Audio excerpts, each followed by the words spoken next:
Right నిర్మా ఆంధ్రప్రదేశ్లో జగన్మోహన్ రెడ్డి ఏ సభ సమావేశం ఎక్కడ జరిగినా సరే అది పిల్లలకు సంబంధించి కావచ్చు ఏదైనా అక్కడ సంక్షేమాన్ని రాష్ట్రానికి దేశానికి నేనే పరిచయం చేశాను, సంక్షేమానికి బ్రాండ్ అంబాసిడర్ నేనే అన్నట్టుగా మాట్లాడుతూ ఉంటారు. కానీ ఎక్కడా కూడా సంక్షేమం జరగట్లేదు. దానికి నేను లోకేష్ కూడా మాట్లాడుతూ దానికి సంబంధించి ఎక్కడ చర్చకైనా కానీ నేను సిద్ధం, సంక్షేమానికి ఏ విధంగా రాష్ట్రం ఏ విధంగా దివాలా తీసిందో దానికి సంబంధించి పూర్తి చర్చకు నేను సిద్ధం, ప్లేస్ మీరే చెప్పండి అంటూ నేను లోకేష్ కూడా మాట్లాడడం జరిగింది. అట్లాగే సంక్షేమాన్ని ఒక అభివృద్ధిని రెండిని సమాంతరంగా తీసుకెళ్లిన వ్యక్తి చంద్రబాబు నాయుడు. జగన్మోహన్ రెడ్డి చెడ్డి వేసుకున్నప్పుడే రాష్ట్రానికి దేశానికి సంక్షేమాన్ని పరిచయం చేశారు చంద్రబాబు నాయుడు అంటూ కూడా నిన్న లోకేష్ మాట్లాడడం జరిగింది. రైట్, నిజమే. అభివృద్ధి అన్నది ఎన్టీఆర్ హయాం నుంచే మొదలైంది. సో ₹2 కిలో బియ్యం కానివ్వండి, అలాగే ఆడవాళ్ళకి పురుషులకి సమాన హక్కు, ఆస్తి పంపకాల్లో కూడా పురుషులతో సమానంగా ఆడవాళ్లకు కూడా రావాలి అని చెప్పి ఇలా ఎన్నో అభివృద్ధి పథకాలు సో ఎన్టీఆర్ హయాం నుంచే మొదలవడం జరిగింది. సో దీనికి సంబంధించి మనం అప్డేట్స్ చూద్దాం. సీఎం జగన్ చెడ్డీ వేసుకున్నప్పుడే రాష్ట్రానికి అభివృద్ధి సంక్షేమాన్ని పరిచయం చేసిన వ్యక్తి చంద్రబాబు అని టీడీపీ జాతీయ ప్రధాన కార్యదర్శి లోకేష్ ఉద్ఘాటించారు. 5 ఏళ్లలో ఎవరూ చేయని సంక్షేమం అభివృద్ధి చేశాను అని ప్రతి సభలో జగన్ డబ్బా కొట్టుకుంటున్నాడని ఎద్దేవా చేశారు. వీటిపై చర్చించడానికి తాను సిద్ధమని, సమయం స్థలం ఖరారు చేసి చెప్పాలి అని ముఖ్యమంత్రికి సవాల్ విసిరారు. విజయసాయిరెడ్డిని సజ్జలను పంపిస్తానంటే కుదరదు అని, ఆయనే రావాలి అని డిమాండ్ చేశారు.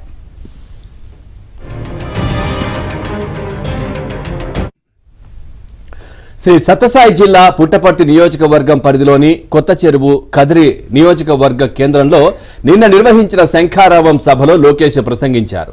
దేశానికి సంక్షేమాన్ని పరిచయం చేసిన వ్యక్తి అన్న ఎన్టీఆర్. కిలో బియ్యం ₹2కే ఇచ్చారు. ఆస్తిలో మహిళలకు సమాన హక్కు కల్పించారు. ఇక డ్వాక్రా సంఘాలు, దీపం పథకం, మహిళలకు పసుపు కుంకుమ, తల్లి బిడ్డ ఎక్స్ప్రెస్ ఇలా ఎన్నో సంక్షేమ పథకాలు అందించిన ఘనత చంద్రబాబుదే. ఉమ్మడి హైదరాబాద్ సహా రాష్ట్రానికి అనేక సంస్థలు, పరిశ్రమలు తీసుకొచ్చి దేశానికి అభివృద్ధిని పరిచయం చేసింది ఆయనే. 2014-19 నడుమ అనంతరం కియా, హీరో, HCL లాంటి అనేక పరిశ్రమలు తీసుకొచ్చారు. ఇక వాటిని నాశనం చేసిన ఘనత జగన్కే దక్కుతుంది. ఇక ఈ 5 ఏళ్లలో ఒక్క పరిశ్రమైనా తీసుకువచ్చాడా? ఆయనకు ఇష్టమైన చెంచల్గూడ జైలును కూడా చంద్రబాబే అభివృద్ధి చేశాడు. జగన్ను చూస్తే కోడికత్తి, బాబాయ్ గొడ్డలి పోటు గుర్తొస్తాయి. తల్లిని చెల్లిని బయటకు నెట్టేసిన వ్యక్తి గుర్తొస్తాడు. సొంత చెల్లిపైనే అసభ్యకర పోస్టులు పెట్టించి ఆమె కన్నీటికి కారణమయ్యాడు. తల్లికి చెల్లికి న్యాయం చేయలేని జగన్ ప్రజలకు ఏం మేలు చేస్తాడు అని ప్రశ్నించారు.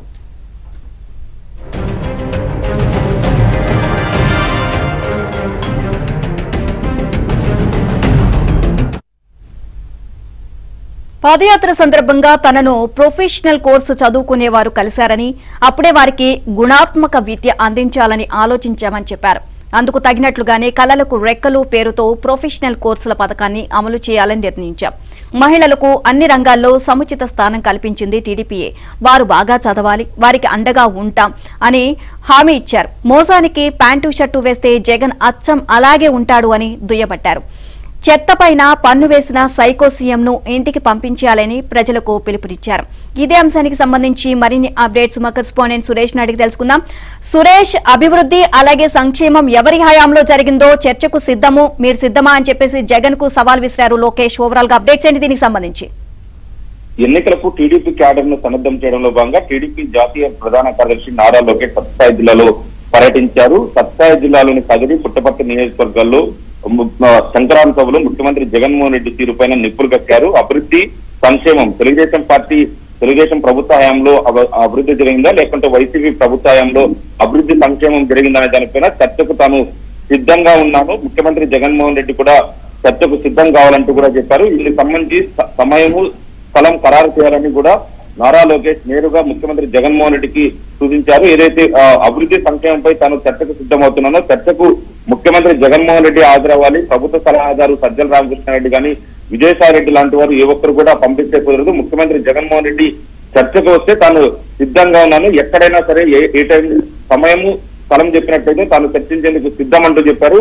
ముఖ్యంగా తెలుగుదేశం ప్రభుత్వ హయాంలోనే తెలుగుదేశం పార్టీ టీడీపీ వ్యవస్థాపకులకు నందమూరి తారక రామారావు నుంచి కూడా ఏదైతే అభివృద్ధి సంక్షేమం అనేది రాష్ట్ర ప్రజలకు సంక్షేమం చేశారో, దేశంలో సంక్షేమం తీసుకొచ్చిన పార్టీ తెలుగుదేశం పార్టీ. తెలుగుదేశం ప్రభుత్వం హయాంలోనే పేదలకు సంక్షేమ పథకాలు అందించడంతో పాటు రాష్ట్రంలో అన్ని రకాల అభివృద్ధి చేశారంటూ కూడా చెప్పారు.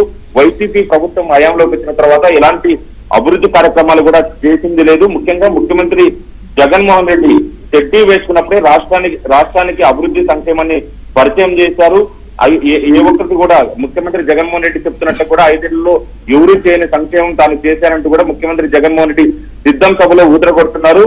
ముఖ్యమంత్రి జగన్మోహన్ రెడ్డి చెప్పేదంతా కూడా పచ్చి అబద్ధాలు. రాష్ట్రాన్ని అన్ని రకాల అభివృద్ధి చేసింది తెలుగుదేశం ప్రభుత్వ హయాంలోనే అంటూ కూడా చెప్పారు. ఇదే సందర్భంలో 2 రూపాయలకే కిలో బియ్యం పథకాన్ని టీడీపీ వ్యవస్థాపకులు నందమూరి తారక రామారావు తీసుకొచ్చారు. ఇదే ఆస్తిలో మహిళలకు సమాన హక్కు తీసుకొచ్చారు. డ్వాక్రా సంఘాలను ఏర్పాటు చేసిన ఘనత కూడా తెలుగుదేశం పార్టీకే ఉందంటూ కూడా చెప్పారు.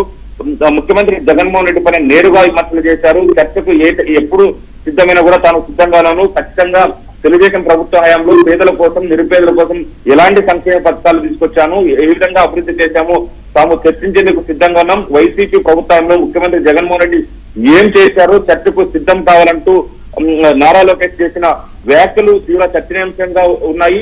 నారా లోకేష్ చర్చకు సిద్ధమా అంటూ కూడా చేసిన సవాలుకు ముఖ్యమంత్రి జగన్మోహన్ రెడ్డి స్పందించి సిద్ధం కావాలంటూ కూడా టీడీపీ శ్రేణులు సవాల్ విసురుతున్న పరిస్థితి కనిపిస్తుంది. నారా లోకేష్ చేసిన వ్యాఖ్యలు చర్చనీయాంశంగా మారాయి. నీలిమ.